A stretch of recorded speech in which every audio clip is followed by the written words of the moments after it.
নমস্কার, শুভ সকাল। কেমন আছেন সবাই? কিছু প্রয়োজনীয় জিনিস কিনে এলাম পাড়া থেকেই। আসলে কৌটোগুলো দরকার ছিল রান্নাঘরটাকে একটু সুন্দর করার জন্য। আর টুলটা নিলাম, ঠাকুর পুজোর বাসন বাইরে বসে ধুতে হয়, অনেক বাসন, খুব কষ্ট হয়, এই জন্য টুলটা নিলাম। আগেটা ছিল, আমার হাজবেন্ড ফেলে দিয়েছে, একটু ভেঙে গেছে, ওদের ফেলে দিয়েছে।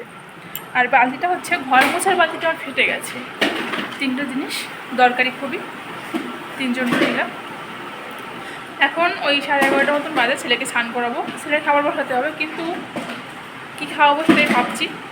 যাই হোক, দেখতে থাকো, আশা করছি ভালো লাগবে। আচ্ছা, তারপরে বলো যে এই পুডিং বলো বা জেলি বলো, এগুলো কে কে খেতে ভালোবাসে আমার মতন? এটা আমার ভীষণ ভালো লাগে খেতে। আর এখন যে ওয়েদার, মানে আমার প্রিয় ওয়েদার, সবচেয়ে জীবনের সবচেয়ে পছন্দের আবহাওয়া এখন চলছে। বর্ষাকাল আমার ভীষণ প্রিয়। আমার মতন কে কে রয়েছে যাদের বর্ষাকাল ভীষণ প্রিয়? আর এখানে তোমাদের দেখালাম, দেখো পেয়ারা পেকে পড়ে পড়ে কী একটা অবস্থা, আমার রুম পুরো পেয়ারার গন্ধে, মানে কি বলবো, পেয়ারা গাছটা একদম আমার রুমের সাইডেই। তো ঘরে এসে দুপুরের জন্য ইলিশ মাছ ভাজা করছি, আর 3 পিস ভাজা করবো এখন, আর 3 পিস হালকা ভেজে রেখে দেবো, ওটা দিয়ে রাত্রে সর্ষে ইলিশ করবো ভাবছি। আসলে আমার হাতে না সর্ষে ইলিশটা আমি খুব একটা ভালো পারি না করতে, মানে সর্ষে বাটাটা করলে ওটাতে খুব একটা ঝাঁজ আসে না, কিন্তু আমার মা শাশুড়ি মা করে, ওনাদের হাতে বেশ ভালো হয়। তাই আমি যে সর্ষে পাউডার যেটা হয় ওটা দিয়েই রান্না করি। তো এই সবজিগুলো আজকে রেখেছি, এখন এই রান্নাঘরটাকে পরিষ্কার করে নিচ্ছি। আমার মাছ ভাজা আর বেগুন ভাজা হয়ে গেছে, আর বাকি রান্না তো সকালেই করে নিয়েছি। তো এই আর কি। আর ছেলে ঘুমিয়েছে, ছেলেও 2টা নাগাদ, জানো তোমরা সবাই যে 2টা নাগাদও ঘুমিয়ে যায়, কোনো দিন একটু আগে, কোনো দিন একটু পরে।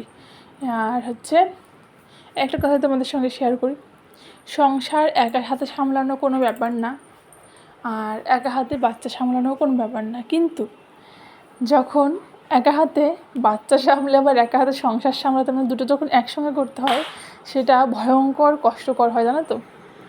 তো এই ব্যাপারটা বোঝে না সবাই। যখন তুমি নতুন নতুন বিয়ে করবে, তখন তোমাকে সবাই বুদ্ধি দেবে যে বাচ্চা নাও, আমরা পেলে পুষে বাড়ি বড় করে দেবো। আসলে সেটা হয় না, কিন্তু তোমরা কিন্তু এই ফাঁদে কেউ পা দেবে না, হ্যাঁ, যারা নতুন রয়েছে এখনও, মানে যাদের এখনও বেবি প্ল্যানিং হয়নি। তোমরা তোমাদের টাইম মতনই নেবে, কেননা ওই কথাটা পুরোপুরি মিথ্যা কথা হয়। কেননা তোমারই সব কিছু করতে হবে, সবটা তোমার করতে হবে, কেউ কিচ্ছু করতে পারবে না, ঠিক আছে? কেননা ওই অসুস্থ ঘরে পেটে ব্যথা বা মানে সেলাইয়ে ব্যথা নিয়ে ব্রেস্ট ফিডিং তোমাকেই করাতে হবে, আর ওই কষ্ট নিয়ে বাচ্চাটাও তোমাকেই মানুষ করতে হবে। আর যদি আমার মতন এরকম একার সংসার হয়, তাহলে তো কোনো কথাই নেই, গোষ্ঠীর পিণ্ডি সব একাই করতে হবে, ঠিক আছে? তো আমার সবাই আছে, কিন্তু কেউই নেই, ব্যাপারটা এরকম। সেটা প্রেগনেন্সির টাইমেও ছিল, আমার হাজব্যান্ডই সবটা সামলেছিল। আর এখন তো তোমরা দেখতেই পাচ্ছ, তখন যদি ভিডিও করতাম তাহলে তখনও দেখতে পারতে, তখন তো এটা হচ্ছে ব্যাপার। আর আমি শুধু একটা কথাই ভাবি যে ছেলে হওয়ার পরে মানে আমার মাথাটা যে কতটা নষ্ট হয়ে গেছে, আমি কি বলবো আর। কালকে আমি একটা ভিডিও এডিট করেছি, ভয়েস ওভার সবই করেছি, এবং পোস্টও করেছি।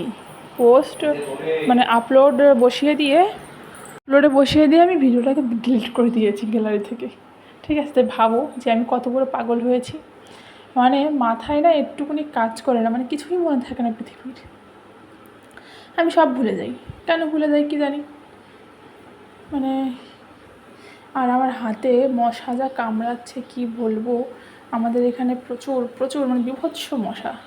গেছিলাম ঠাকুর পুজোর বাসন ধুতে, সেখান থেকেই 4-5খানা কামড় মেরে দিয়েছে, হাতে চুলকে যাচ্ছে, হাতটা আমার দেখলে চুলকে নিলাম একটু, কী করবো বলো। দেখবে একটা জিনিস, ব্যথা সহ্য করা যায়, কিন্তু চুলকানো সহ্য করা যায় না। চুলকানি এমন একটা জিনিস, মানে। আর মশা বলতে কালো কালো ছোটো ছোটো মশা, তো এগুলোতে ভীষণ জ্বলে, হাত না দিয়ে পাড়াই যায় না। তো এই সকালবেলার এই বাসনগুলো জমেছিল, সকাল থেকে দুপুর অব্দি এইগুলোই হয়। তারপরে সেইগুলো ধুয়ে নিই, আবার দুপুর থেকে রাত্রির যেটা হয় সেটা রাত্রিবেলা ধুয়ে নিই, এরকম করে 2-3 বার করে বাসন ধুয়ে নিই আমি।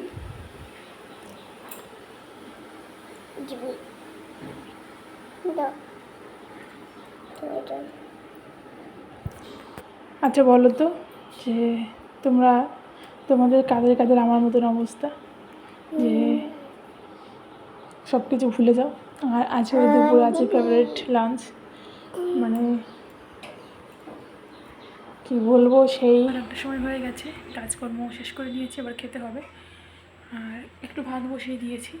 আসলে এবার আজকে চালটা একটু নেওয়া কম হয়ে গেছে, মাঝে মাঝে কী হয় কী জানি, মানে ভাতটা একটু কম হয়ে যাবে, কোন দিন বেশি হয়ে যায়। যাই হোক, আমাদের বাড়িতে না প্রচণ্ড পরিমাণে মশা হয়েছে, ছোটো ছোটো কালো কালো মশা, এত কামড়ায় না আমার হাতটা ঝুলে যাচ্ছে। ঠাকুর পুজোর বাসন ধুতে গেছিলাম, আর রান্নাঘরেও প্রচুর মশা, কেন কী জানি হবে এত কেন মশা হয়েছে, মানে বৃষ্টির জন্য, কিন্তু চারপাশটা তো পরিষ্কার, তাও মশা, যদিও বা ফুল গাছ রয়েছে, তারপরেও মানে হাত পুরো ঝুলে যাচ্ছে আমার মশার কামড়ে।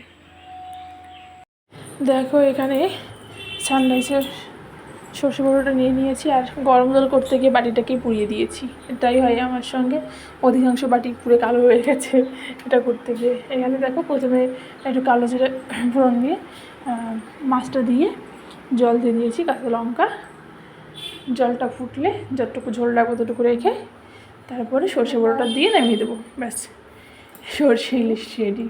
আসলে হাতে বাটা যেটা হয় সেটার তো কোনো মানে তুলনা হয় না, কিন্তু আমার হাতে একদমই ঝাঁজ ওঠে না, এর জন্য আমি ওটা বাটি না। আর সময়ও লাগেও, সময় টময় নেই আমারও, ছেলেকে নিয়ে বাটায় মশলা করা খুবই ঝামেলা।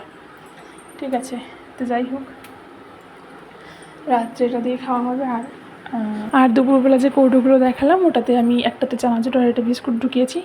তো আজকে এই অবধি, সবাই ভালো থেকো, Radhe Radhe, tata, good night, সবাই ভালো থেকো, টাটা।